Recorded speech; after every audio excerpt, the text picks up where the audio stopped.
আসসালামু আলাইকুম এভরিওয়ান, বড়লোক স্বামী গল্পের 5 নাম্বার পার্ট নিয়ে চলে আসলাম। তো বেশি কথা না কইয়া চলুন গল্প শুরু করা যাক। পুরান ঢাকায় একটা চুরাই ক্লাবঘর। চুরাই বলা যথেষ্ট একটা কারণ আছে, কারণ ওইখানে অবৈধভাবে রাতের বেলায় পার্টি করা হয়। ভয়ানক সব নেশা করে মানুষরা। মেয়ে মানুষের সঙ্গে সময় কাটানো এখানে একেবারে সাধারণ বিষয় বলেই বিবেচনা করা হয়। তবে আজকের বিষয়টা আলাদা, কারণ আজকে এই ক্লাবের অন্যতম কাস্টমার প্রেম নেওয়াজের 28তম জন্মদিন। প্রতিবারই জন্মদিনে সেই নাইট ক্লাব পুরো ভাড়া করে নেয়, সবার জন্য সবকিছু ফ্রি করে দেয়। তবে এখনো সে এসে উপস্থিত হয়নি। প্রেমের বার্থডে কেক নিয়ে নন, বরং মদ নিয়ে উদযাপন করা হয়। নামে দামে সব ব্র্যান্ড। হঠাৎ বাহিরে শব্দ হয়, ঘর ঘর শব্দগুলো যেন রাস্তা শাসন করে বেড়াচ্ছে। ক্লাবে যে মেয়েরা ম্যানেজারের পদে আছে, তারই বয়স বা কত, অতীত তাকে এখানে নিয়ে এসেছে। তবে যাই হোক, সে মন প্রাণ দিয়ে যে মানুষটার জন্য সবটুকু সময় অপেক্ষা করে থাকে সে হচ্ছে প্রেম নেওয়াজ। তার প্রেম মেয়েটির নাম ইরেন। মেয়েটি এমন কোনো নেশা নেই করেনি, এমন কোনো বাজে কাজ নেই তারা করা বাকি রয়েছে। প্রেম তার মধ্যে এসব দিক থেকে মিলের অভাব নেই। সে জানে প্রেম এতদিন তারই হবে কোনো না কোনো ভাবেই, নইলে কি এত এত মেয়ে থাকতে প্রেম বারবার তার কাছে আসে। ইরান বাহিরে বের হওয়ার আগেই দেখলো একদল মানুষ প্রেমকে ঘিরে রেখেছে। সে ভিড়ের মাঝ থেকে এক ঝলক প্রেমকে দেখলো।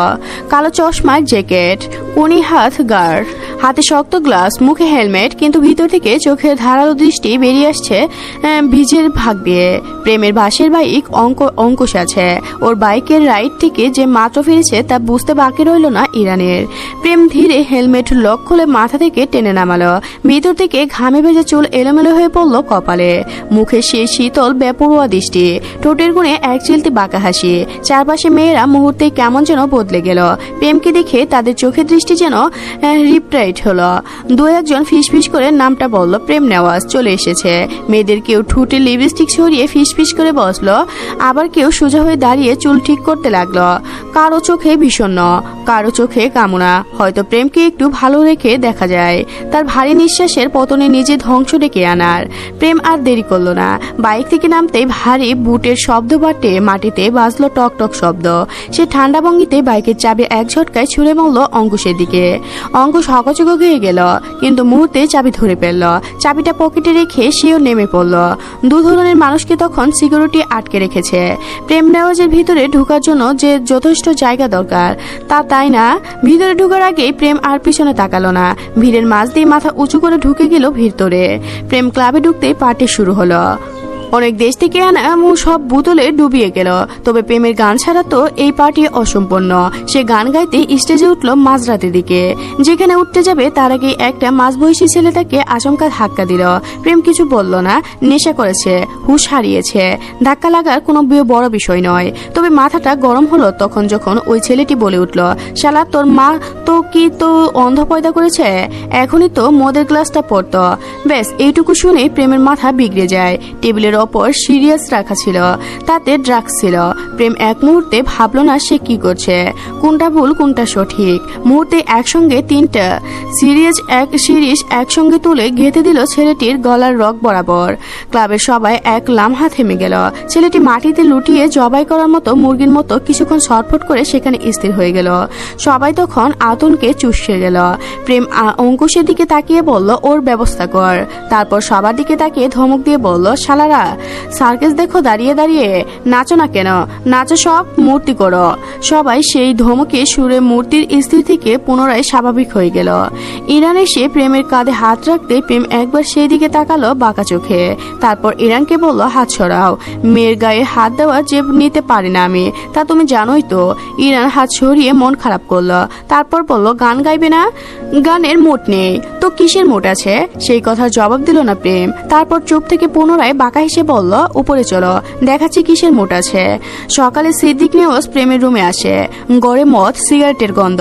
জানালার পর্দাগুলো আটকানো, পর্দা দেওয়া। প্রেমের আলো পছন্দ না, তবে কালো রং অনেক পছন্দ অন্ধকার। তাই তো বাড়ির চারপাশে তার এত গাছপালা, যাতে করে ছায়া ঘিরে তাকে কাঠের বাড়িটাকে। প্রেম কুকুর বেশ পছন্দ করে। সে চায় পোষা কুকুরটি আছে যার নাম নাম লুফি, কত বড়, আর রুম একটা কুকুর। প্রেমের ঘরে সে অপরিচিত কাউকে ঢুকতে দেয় না। একবার নতুন কাজের লোকটাকে কামড় দিয়েছিল, তারপর তো মানুষ ওর ঘরে আসতেই চায় না।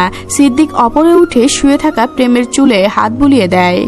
মুখলিসে জিজ্ঞাসা করে, ও ফিরেছে কখন জানো? গার্ড কইল 7:30টার দিকে। সিদ্দিক বড় একটা নিঃশ্বাস ফেলে লুতুফের দিকে তাকালো। কুকুরটা প্রেমের পাশেই বসে আছে, দেখছে তার মালিককে। বিপদের গন্ধ পেলেই হামলে পড়বে, মনে মনে হয়তো তাই ভাবছে।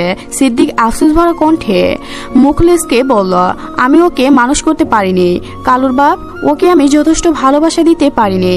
তবে তুমি জানো আমি চেষ্টা করেছি, তবুও ব্যর্থ হলাম কেন? সিদ্দিক রুম থেকে চলে যাওয়ার পর প্রেম এপাশ ফিরে ঘুমিয়েছিল ঠিকই, কিন্তু তার ঘুম অনেক পাতলা। রুমে ঢুকতেই টের পাই সে ঘুমটা ভেঙে যায়। সে একটা সিগারেট ধরিয়ে ফোনের দিকে তাকায়। ভালোই তো সময় হয়েছে। ধোয়া ছেড়ে লুথিফের দিকে তাকিয়ে বলল, কাম লুথিফ বেবি, তোমার খিদে পেয়েছে তাই না? চলো তোমার খাওয়ার ব্যবস্থা করি। ভার্সিটি যাওয়ার পর আজ কেমন যেন ভালো লাগছে না। এই 30-এর ক্লাসেও লোক পাঠিয়েছিল প্রেম, সে আজ আসেনি। আসতে না চাইতে আসে ফাঁকাবাজ শুরু করে। শালিকে আরো 2টা কামড় খাওয়ার উচিত ছিল। এতক্ষণে হয়তো মুখটা ফুলে আলু আর পোটা ফুলের মতো কদম হয়ে গিয়েছে। ভালোই হয়েছে, তাতে প্রেমের কি? বেশ বেয়াদব মেয়ে। ছুটির সময় সিমলা বের হতে প্রেম অঙ্কুশকে পাঠালো তার কাছে, জিজ্ঞাসা করতে ওই বেয়াদব বান্ধবীটা বাসা থেকে প্রেমকে সালাম দিয়ে যায়নি কেন। অঙ্কুশ সঙ্গে সঙ্গে বলল, ভাই যা শুরু করছেন, ওই মেয়ে মরলেও তো বলবেন, কবর থেকে উঠি সে সালাম কেন দিল না? প্রেম সেই কথা শুনে অঙ্কুশের দিকে তাকাতেই সে চুপসে সরাসরি শিমুলের পথ দিকে দাঁড়ালো। জিজ্ঞাসা করলো, তোমার বান্ধবী কই? সিমলা চোখের কারণে কালোর রঙের বন্ধুত্ব মধু দেখতে চশমাটা ঠিক করে বলল, সে বাসায়। ওর মুখ ফুলে বাংলাদেশের মানচিত্র হয়ে গিয়েছে, তাই আসেনি। তো তুমি এলে কেন? রুদেপুরে তোমার উজ্জ্বলতা নষ্ট হয়েও তো যেতে পারে। সমস্যা নেই, গ্লো অ্যান্ড লাইভলি আছে, ব্যবহার করব। ওইটা দিলে সুন্দর হওয়া যায়। যাই তো, আপনার মতো কাফও মরিন হয়ে যাবে। তুমি যেহেতু আমার কথা বলছো, তাহলে সেটাকে কমপ্লিট হিসেবে ধরে নেব। সিমলা মুস্কি হাসলো। তা দেখে অঙ্কুশ বলল, ও মা গো, এভাবে হেসো না মেয়ে, আমার সুগার লিভার বেড়ে যাবে। সিমলা মুস্কি হাসলো, আর সেটা দেখে অঙ্কুশ থামতে না পেরে আবারও বলে উঠল, ইস, আবার হাসে? এভাবে হাসলে তো রাতে আমার ঘুমই আসবে না। ঠিক তখনই সিমলা হাসি এসে পড়ল। সরাসরি অঙ্কুশের মুখে ছিটকে গেল হাসি। সরি, হঠাৎ করে চলে এসেছে। অঙ্কুশ কোনো মতে নিজেকে সামলিয়ে নিল। মনে মনে ভাবলো, এভাবে একদিন আমাদের মাঝে ভালোবাসা চলে আসবে, বিয়ে চলে আসবে, ঘরভর্তি বাচ্চাও চলে আসবে। সিমলা মেয়েটা হুটহাট হাঁচি দেয়, আর না জানি কি দিবে। তাতে কি, ভালোবাসা এমন 2-4টা দেওয়া নেওয়া চলতেই থাকবে। সিমলা যদি হাসি দেয়, আমি তাকে ভালোবাসা দিব, আদর দিব, ডজন বাচ্চাও দিব। স্বপ্নমগ্ন অঙ্কুশকে ভাঙিয়ে দিল হঠাৎ প্রেম ভাইয়ের ফোনে। একটু ধৈর্যও নেই লোকটার। এভাবে চললে তো বিয়ের 1 মাস পরই শোনা যাবে নেওয়াজ বংশের উত্তরাধিকারী হতে চলছে। ফোন ধরতে ওপাশ থেকে প্রেমের গম্ভীর সুর ভেসে এলো, তিশার খবর কি বলল সিমলা তো কিছু বলেনি, কিন্তু আমি যে তাকে অনেক আগেই কিছু বলতে চাই। কি বলতে চাস? বলতে চাই, ওগো সিমলা, তুমি কি আমার জীবনে ডাটা হবে, যাকে ছাড়া আমার জীবন চলেই না? প্রেম হলো না, উল্টো গম্ভীর গলায় বলল, কিন্তু তুই তো ওয়াইফাই ইউজার। ও একটা হলেই তো হলো। তিশা অনেক কষ্টে মেডিসিন খেয়ে ঠোঁটের ফোলা কমিয়েছে। জীবনটা তার বেদনা। এমন হাই রে দরজার ছেলে যে কোনোদিন সে দেখে নেই। খবিসের করে একটা তা ছিঁড়ে আসবে, থুতু দিয়ে গরুর মাংস রান্না করে খাওয়াবে, এই বলে রাখছে তিশা সব টাকা পয়সা শেষ হয়ে যাচ্ছে, একটা কাজ তো খুঁজতেই হবে। এভাবে চলতে হবে না। এদিকে সিমলার মা কাল রাতে সিমলাকে পাশের করে নিয়ে ফিস করে বলছিল, কে রে, তোর তো আর কোনোদিন এখানে থাকবি? সত্যি করে বলতো, এই মেয়ে কোনো কাণ্ড ঘটিয়ে এখানে আসে নাই তো? সেসব কথা তিশা একটু ভালোই লাগেনি। সে গুগল ম্যাপ খুলে রাস্তা বের হয়। কিসে তো ভুল হয়ে গিয়েছে, তার ফোনের ডাটা নেই। এভাবে কি করে চলে? বিকেলের দিকে হাঁটতে একটা জিমের সামনে গিয়ে চমকে যায় থুট। এখানে হিসাব রক্ষের জন্য একটা মেয়ে নেওয়া হবে, যে আমার জিম। এখানে আর কত টাকা ইনকাম হয়, এই হিসেবে তিশা ব্যাকুলতার ছাড়া হিসাব করে বের করতেই পারবে। তিশা বুক ফুলিয়ে জিমে যেতে আসতেই তার এবার বের হয়ে যাবে উপক্রম হবে না। জিম দেখে হ্যান্ডসামদের বেহার, একজনের কি ও বডি, উফ, এসব দেখলেই তো নিজেকে নিয়ন্ত্রণ করা মুশকিল হয়ে যাচ্ছে। এই ছোট্ট হৃদয়টাকে আশ্রয় কেন্দ্র বানিয়ে ফেলেছে, যাকে দেখে তাকেই জায়গা দিয়ে দেয়। একটার পর একটা কন্টিনিউ টেস্টের মতো চলতেইছে। ব্যাগ থেকে জলদি আয়নাটা বের করে মুখটা দেখে, মেকআপ সব ঠিক আছে তো। হঠাৎ তার চোখ যায় একটা লুকের দিকে, আর এটা সেই দিনের ওই হিরো না যে তাকে কুকুরের হাত থেকে বাঁচাতে এসেছিল। মাইরে, কি হট লাগছে! এই ছেলে তো পুরোই চকলেট বয়। এই ছেলেটাকে সঙ্গে নিয়ে দুবার দেখা হলো। আল্লাহ মনে হয় প্রেমের ইঙ্গিত দিচ্ছে। প্রত্যুষ শরীর এখন পুরো ভিজে গিয়েছে ঘামে, কপাল থেকে নেমে আসা ফুটা ফুটা চোখে পড়ছে। সে হাতের পাঞ্জা ভাগ দিয়ে মুছেও আবার নিজে উপরে উঠছে। গলা ও বুক জুড়ে ঘামে রেখা, টি শার্টের ভিতরটা এমন ভিজে গিয়েছে যে গায়ে আঁকড়ে রয়েছে। সে গাঢ় নীল রঙের সেভলিটি টি শার্ট পরেছে, যেটা ঘাম জমে রং আর গাঢ় হয়ে উঠেছে। বাইসেপ আর ট্রাউজারেফে ফুল ফুটেছে টান টান, বেশিগুলো বামে ঘামের ঝিলিক নিয়ে একবার স্পষ্ট। গালো ট্র্যাক প্যান্ট পরেছে, পাশে সরধূসর লাইন টানা, কঞ্জিতে কালো জিম প্লাইজ, যেটা ভিজে গিয়েছে, রং প্রায় চকচক করছে। গলায় একটা সাদা তাওয়ালে ঝুলানো, সেটাও ভিজে ভারী হয়ে গিয়েছে। কানে ছোট্ট ইয়ারব্যান্ডস ঢুকানো, কিন্তু এখন গান শোনার চেয়ে তার নিজের হৃৎস্পন্দনের শব্দই বেশি শোনা যাচ্ছে। তিশা প্রত্যুষের সঙ্গে কথা বলার জন্য সুন্দর করে ফিটফাট হয়ে এগিয়ে যেতেই পাশ থেকে একটা দানব লোকের সঙ্গে ধাক্কা খেয়ে একেবারে প্রত্যুষের পিছনে এসে ধপস করে পড়ল। জিব্বার একেবারে কাছেই গালিয়ে চলে আসলো। বুটকার বাচ্চা বুটকা, তুই এই পেট নিয়ে জিমে কেন আসছিস? অভিশাপ দিলাম, চিকন তো হতেই পারবি না, উল্টো ব্লাস্ট হয়ে মরবি। তবে সামনে হ্যান্ডসাম ছেলে আছে, এসব শুনলে পটার আগেই পালাবে।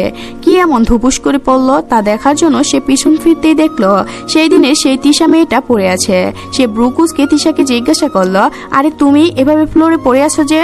তিশা জলদি কপালের সানগ্লাসটা চোখে দিয়ে বলল, আরে দেখছেন না মশাই, এখানে শুয়ে শুয়ে জিম করছি। এটা কোন ধরনের জিম? তিশা তখনও সেইভাবে পড়ে আছে। লজ্জা লাগছে তার। কি করে কি হয়ে গেল? সে কোনো মতে ম্যানেজ করে বলল, মানে এইটা চিমটিং জিম।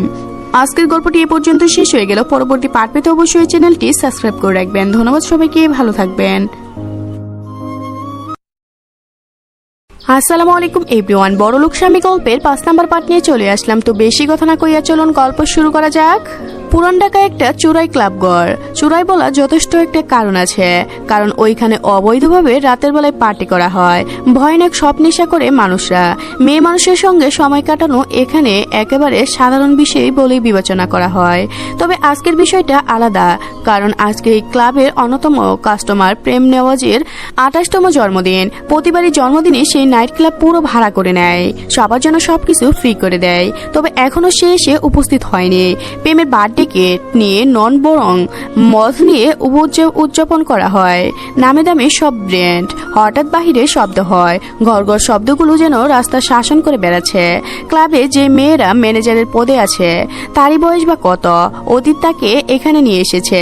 তবে যাই হোক, সে মন প্রাণ দিয়ে যে মানুষটার জন্য সবটুকু সময় অপেক্ষা করে থাকে সে হচ্ছে প্রেম নেওয়াজ। তার প্রেম, মেয়েটির নাম ইরেন। মেয়েটি এমন কোনো নেশা নেই করেনি, এমন কোনো বাজে কাজ নেই তারা করে বাকি রয়েছে। প্রেম তার মধ্যে এসব দিক থেকে মিলের অভাব নেই। সে জানে প্রেম এতদিন তারই হবে কোনো না কোনো ভাবেই, নইলে কি এত মেয়ে থাকতে প্রেম বারবার তার কাছে আসে? ইরান বাহিরে বের হওয়ার আগেই দেখলো একদল মানুষ প্রেমকে ঘিরে রেখেছে। সে ভিড়ের মাঝ থেকে এক ঝলক প্রেমকে দেখলো। কালো চশমার জ্যাকেট, কোনি হাত গার্ড, হাতে শক্ত গ্লাস, মুখে হেলমেট, কিন্তু ভিতর থেকে চোখের ধারালো দৃষ্টি বেরিয়ে আসছে ভিজের ভাগ দিয়ে। প্রেমের বাসের বাইক অঙ্কুশ আছে। ওর বাইকের রাইড থেকে যে মাত্র ফিরেছে তা বুঝতে বাকি রইল না ইরানের। প্রেম ধীরে হেলমেট লক খুলে মাথা থেকে টেনে নামালো। ভিতর থেকে ঘামে ভেজা চুল এলোমেলো হয়ে পড়লো কপালে। মুখে সে শীতল বেপরোয়া দৃষ্টি।